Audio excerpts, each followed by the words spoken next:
we doing there? Wenger Vat with fishheadvideos.com. We're back doing some flies. One of the things I would ask is they would hit that subscribe button. It's free.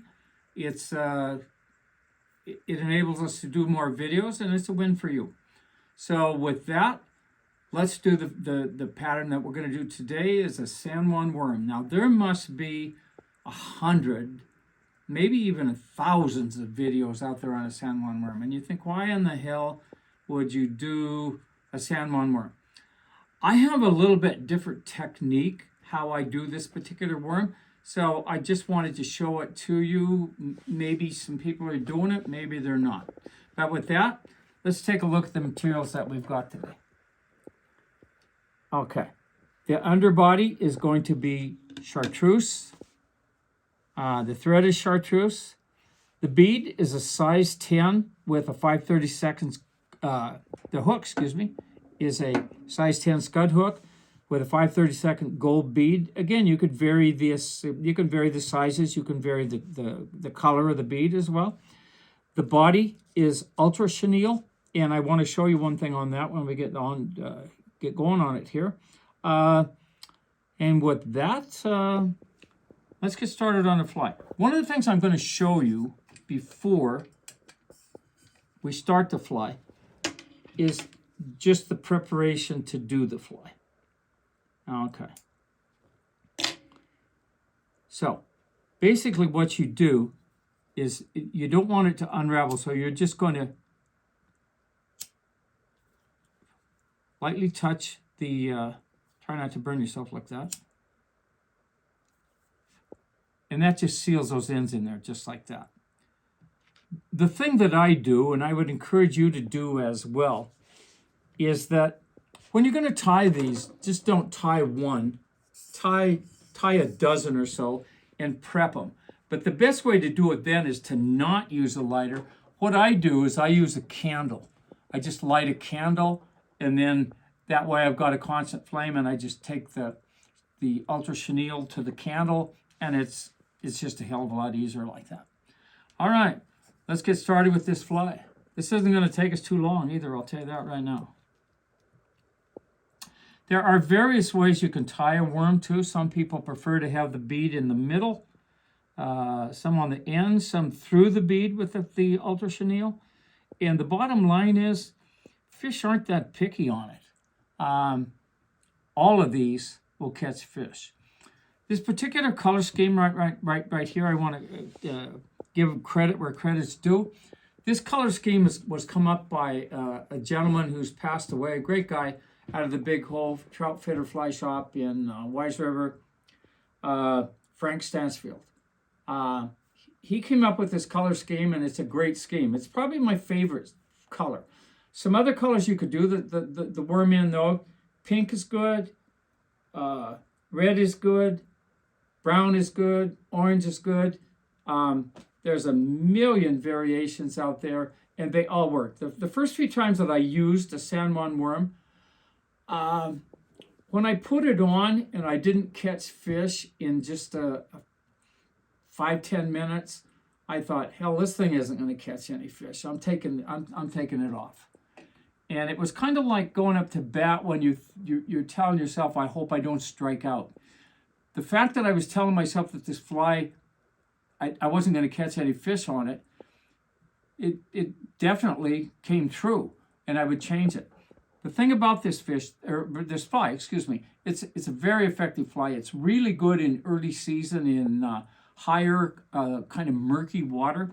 The bottom of the stream has annelids in it. There's tons of these. If you seine like with a fine net on the bottom, you'll see these, and they're characteristically kind of a pinkish, reddish, and that's why it's so effective. But it's a very good fly. So don't look at it and say, hell, this thing ain't going to catch fish.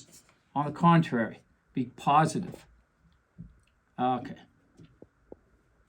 So here we go. So we're going to do a nice thread base. Get rid of that tag right away.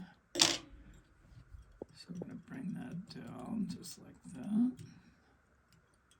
And I've got the hook. Okay. got one in there. There we go. All right. So notice with this hook how the reason that I was catching it was that I wasn't going. Notice how I've changed the angle of the bobbin. Okay. So now, and here's my little trick. This is just cheap. It's called Red Heart yarn. Now, I'm just going to lay that in there, just like that. Bring that back just like that. Bring back forward. Now, rather than build that up, and oh my God, you've got to go around it so many times with that thread to get the color nice and even and whatnot. This is just a lot easier to me. I don't see other people do this, but like I said, I can't imagine. And notice how I'm matching the body, the underbutter color with the thread color. Chartreuse to chartreuse. And I'm just going to bring that right over there just like that. I'm just going to measure to see. I want about the same amount off both ends.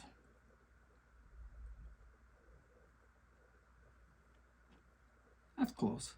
Okay, so I'm just going to secure the ultra chenille between my thumb and forefinger. Again, I'm wrapping those wraps sideways. Okay, there's that. So now I'm going to bring it up to the midpoint, stop it, bring the ultra chenille right over the top.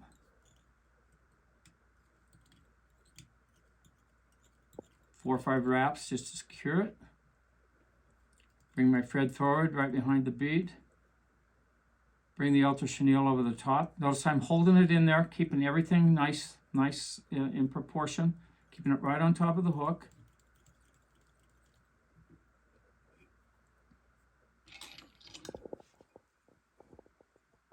And like I said, this is a surprisingly good color. When I first saw the color, I had my doubts, but I'll tell you what, it's super effective.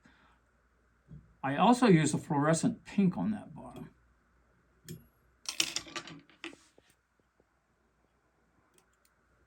Here's that tag. And again, I stress simplicity. Complex flies, it's going to take 15 minutes, 20 minutes, half an hour to tie. They're not in my vocabulary. I don't want any part of those. Okay. So there we go. San Juan Worm. Get out there, use it. I usually use it with a dropper. I'll oftentimes use a Mega Prince, which is in another one of my videos, would be a good top fly with this. A Stonefly Nymph would be another good one. Jumping Jack Flash, and then I would drop this off of that. Super effective fly. Better in early season, but I'd encourage you to get out to tie this. Use this method that I showed you. Simple. Get out there and fish it and give them hell. Thanks for viewing.